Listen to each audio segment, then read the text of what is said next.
Ya se sabe que Donald Trump, además, lo ha hecho, creo yo, de una manera bastante irrespetuosa. Pudo haberse anticipado, pero no. Recién ahora nos enteramos que no viene a la Cumbre de las Américas, según él, porque tiene que cuidar territorio norteamericano frente a lo que considera un inminente ataque sirio.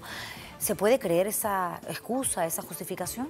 Bueno, no, digamos, resguardar territorio americano, sino, al menos ese es el discurso oficial, atacar al gobierno sirio como sanción por, presuntamente, no parece un hecho comprobado, haber utilizado armas químicas cuando se le había advertido anteriormente de que no lo hiciera. De hecho, se le había atacado anteriormente acusándolo de haber hecho eso. Pero con el temor de que Siria pueda contraatacar. No, Siria no tiene... Siria es un país que está en guerra desde 2011, que ha perdido casi 400.000 personas. La mitad de la población está desplazada fuera del país. No ha podido siquiera repeler los ataques aéreos que Israel lanza regularmente contra Siria. No tiene capacidad de responder. O sea, ¿es imposible que Siria de una u otra manera pueda golpear a los Estados Unidos? No es imposible. En Estados Unidos sí. Lo que pasa es que además hay alrededor de 2.000 soldados estadounidenses en territorio sirio. Ellos podrían ser víctimas de una represalia. El tema es que por una buena razón Siria no lanzó ningún tipo de respuesta después del ataque anterior, porque sabe que el contragolpe americano podría ser aún mayor. Sin embargo, Donald Trump sí realiza visitas oficiales a pesar de la situación de su país y de las relaciones tan tensas que tiene, sobre todo con esa otra parte del mundo. ¿Le cree usted cuando manifiesta esta versión como parte de su discurso de la Casa Blanca para no venir al Perú? ¿O cree que lo hace porque simplemente no le interesa? Porque venir al Perú para él no le genera ningún tipo de beneficio. A ver, yo diría dos cosas. En primer lugar, nunca fuimos una parte fundamental de la agenda exterior de los Estados Unidos. Incluso cuando pasó algo muy importante en América Latina, como la crisis de los misiles en Cuba en los años 60, Cuba fue el escenario de la crisis, no fue el protagonista. La crisis se resolvió a través de una negociación bilateral entre la Unión Soviética y Estados Unidos. O sea, lo importante ahí no era Cuba, era el hecho de que la Unión Soviética había instalado misiles en Cuba. Entonces, nunca hemos sido muy importantes para la agenda exterior de Estados Unidos, salvo probablemente México, que es el único país que tiene en América Latina y el Caribe una frontera territorial con Estados Unidos y tal vez en algunos momentos algunas partes del Caribe porque son rutas comerciales relativamente importantes. Pero más allá de que nunca fuimos particularmente importantes, en el caso específico de Trump, Trump no tiene absolutamente ningún punto de agenda positivo en la relación con la región.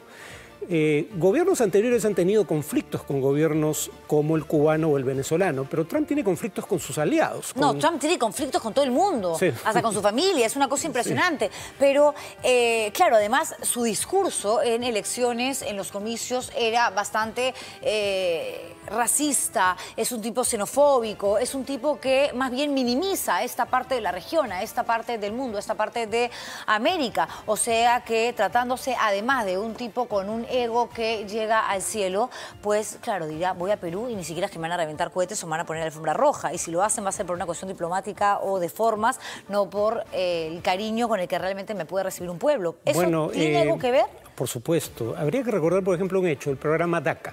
Es un programa que, digamos, aprobó por decreto ejecutivo Obama y pretende derogar por decreto ejecutivo Trump. Solo está por verse si las Cortes permiten que siga adelante y se ejecute el decreto.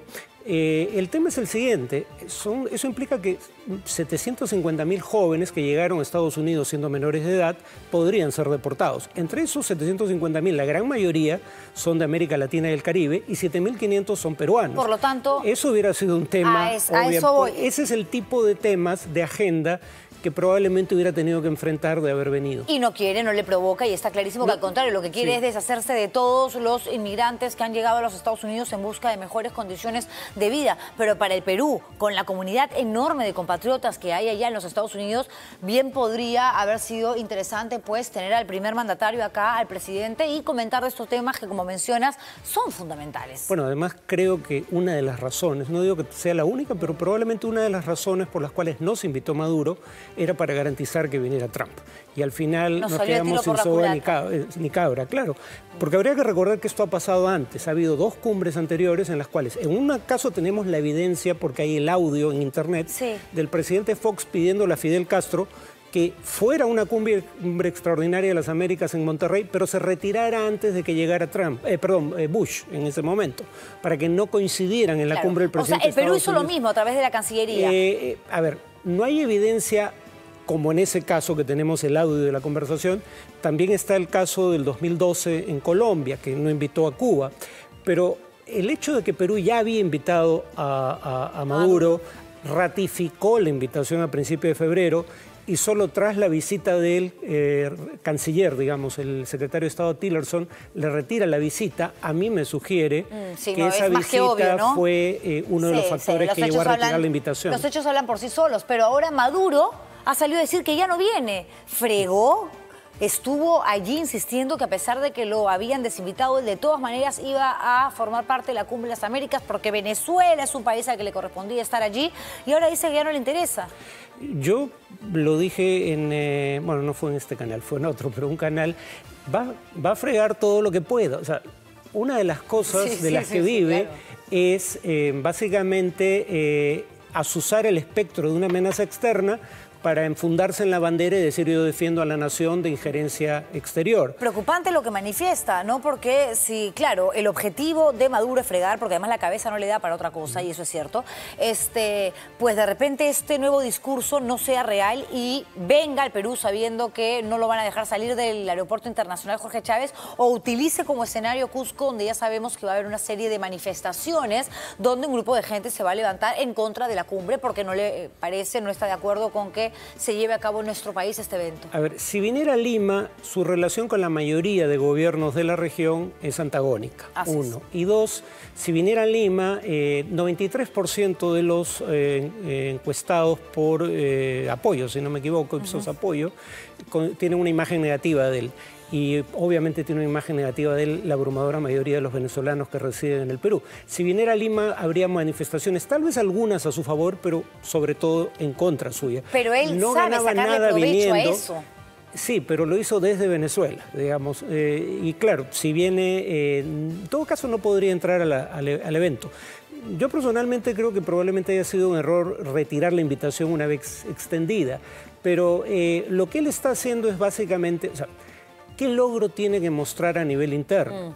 Es la única hiperinflación del mundo en este momento es la venezolana. Es una economía colapsada y en ese contexto lo único que puede hacer es lo que en su momento hacía también Cuba, pero Cuba con razón, porque Cuba sí está sometida a un embargo económico por parte de Estados Unidos. Venezuela básicamente es azuzar la idea de que todos sus problemas internos son producto de agentes disociadores externos. Pero ese justamente es el discurso de Maduro, ¿no? Y se jacta de que él es una persona, un visionario que está rodeado de especialistas y de que los problemas que vive su país se van a solucionar porque no pasa por las malas decisiones políticas tomadas ni porque allí lo que se está viviendo es una verdadera dictadura, sino porque Estados Unidos es de lo peor, porque Japón es el esto, porque los países de América Latina, sin contar Ecuador y Bolivia, le dan la espalda porque todos están, digamos, bajo el paraguas de Donald Trump. Esa es, digamos, la forma como él suele justificar las atrocidades que está cometiendo en su país.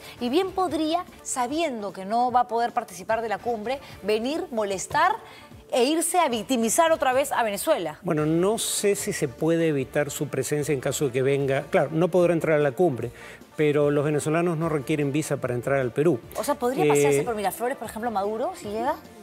Bueno, y exponerse a las consecuencias. Sí, no, de acuerdo, pero ¿lo podría hacer?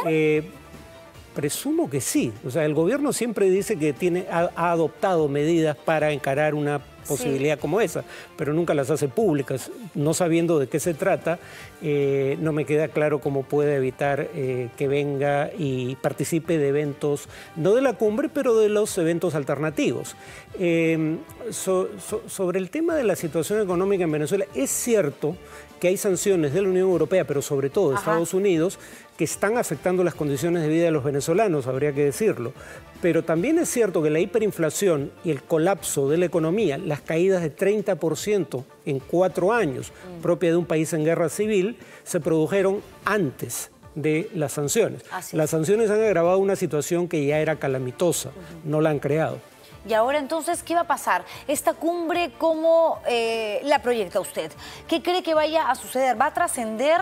¿Va a ser algo que nos va a beneficiar como país? No solamente formamos parte de este grupo de naciones americanas que se reúnen para ver temas diplomáticos y comerciales, básicamente, sino que somos el país anfitrión. Se le puede sacar provecho desde el punto de vista turístico, desde el punto de vista industrial, poder hablar de negocios que como país nos ayuden también a salir de esta mala racha en la que nos encontramos económicamente. Estamos en stand-by, estamos en pausa, ¿no crecemos? No, honestamente para eso no creo que sirva. Suele haber acuerdos menores que de implementarse son útiles, pero depende de cada país hacerlo porque las decisiones de la cumbre no son vinculantes, o sea, no son de cumplimiento legal obligatorio.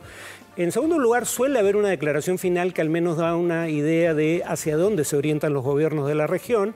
En las dos cumbres anteriores no hubo declaración final porque no hubo consenso. Entonces, ya estas cumbres venían con algunos problemas y hay problemas específicos de esta cumbre. El problema con Maduro, que no suscitó un respaldo explícito, habría que decirlo, de la mayoría de países, ni siquiera del Grupo de Lima, que dijo que respeta, no dijo que respaldaba la decisión. En segundo lugar, la cancelación a última hora de Trump. En tercer lugar, viene el gato de despensero. Por ejemplo, es una cumbre sobre gobernabilidad democrática y corrupción y vienen gobiernos como el hondureño, al cual la propia Organización de Estados Americanos, a través de su misión de observación electoral, básicamente acusó de fraude electoral. Viene a hablar de democracia. Viene el presidente de Brasil, Michel Temer, que tiene dos acusaciones fiscales por corrupción y que básicamente no está enjuiciado por ellas. Sí, es el país anfitrión, que es el Perú, quien va a recibir a sus colegas presidentes, es Martín Vizcarra, el otrora segundo vicepresidente que se vio obligado a sentarse en el sillón presidencial porque PPK tuvo que renunciar por el escándalo del negociado, de la compra de votos para librarse de la vacancia. Estamos todos con roche. Y encima el tema fundamental es gobernabilidad democrática frente a la corrupción. O sea, ya parece en realidad un chiste. Sí, por eso decía lo de Temer. O sea, a ver si Temer se pronuncia sobre la corrupción. Algo debería decir. Cuando no está respondiendo ante la justicia por los crímenes que se le imputan, sencillamente porque un Congreso, donde más de la mitad de los congresistas tienen problemas legales, no le levantó la inmunidad. Entonces, digamos que yo tengo la mejor de las opiniones de la Cancillería peruana, creo que es muy profesional, pero creo que esto no es su culpa. El entorno no ha favorecido el desarrollo de esta cumbre. ¿Le tiene fe al nuevo canciller, al nuevo ministro de Relaciones Exteriores? Bueno, creo que en todo caso es un profesional de la diplomacia a diferencia del anterior canciller y eso es un paso positivo. Ha sido cuestionado por una conducta que tuvo durante el gobierno de Fujimori. Tendrá que ser él quien responda al respecto, pero en todo caso responde a una tradición diplomática como la peruana que es sólida en su formación. Antes de que llegara me metí a internet, puse Cumbre de las Américas Noticias para ver si había salido algo y poder conversarlo con usted ahora mismo y lo primero que me saltó es Evo Morales ahora mismo cuestiona su presencia en la Cumbre de las Américas. O sea, existe la posibilidad, según diarios bolivianos, de que Evo Morales tampoco venga. Quizás, digamos, tratando de demostrarle a Maduro que él se compre el pleito, ¿no? Bueno, pero el hecho de que, bueno, tal vez eso sea un cambio respecto a la decisión que ya había tomado, pero el hecho de que ningún país parezca haber boicoteado la cumbre en solidaridad con Venezuela es una prueba de la pérdida de influencia relativa del gobierno venezolano. En el caso de Bolivia, yo tengo todavía dudas de que Evo Morales finalmente no venga, porque esta cumbre se produce en un contexto en el cual está recabando la solidaridad continental en la medida de lo posible frente a un diferendo que lo enfrenta a Chile en la Corte Internacional de Justicia de La Haya. Entonces, perder esta oportunidad de utilizar como caja de resonancia de sus reivindicaciones la cumbre es algo que presumo no hará. Y además, en un contexto como ese, que podría implicar al Perú el diferendo con Chile, digamos, sería también percibido como una afrenta por el gobierno peruano. Dudo que Evo Morales en este momento quiera hacer eso. Pero Bolivia podría ganar algo en esta cumbre con respecto justamente a esta situación que ya tiene buen tiempo en en Holanda para saber si logran recuperar su salida al mar o, digamos, va a ser algo absolutamente de formas, no de fondo, algo diplomático, una cuestión de saludos, de... No, la visita de Evo Morales no va a tener ningún efecto sobre el fallo de los jueces. No, eso está clarísimo, claro, pero con relación a la percepción que pueda tener Chile y los representantes, los abogados chilenos que están en La Haya, buscando justamente que lo que ellos presentan como argumento de defensa termine pues siendo la válida para los magistrados de La Haya. Bueno, yo presumo que Chile, digamos, pondrá cierto acento en el hecho de que el presidente Morales, por ejemplo, fue a La Haya, y eso no suele ser bien recibido porque los jueces tienden a verlo como un intento de presión política.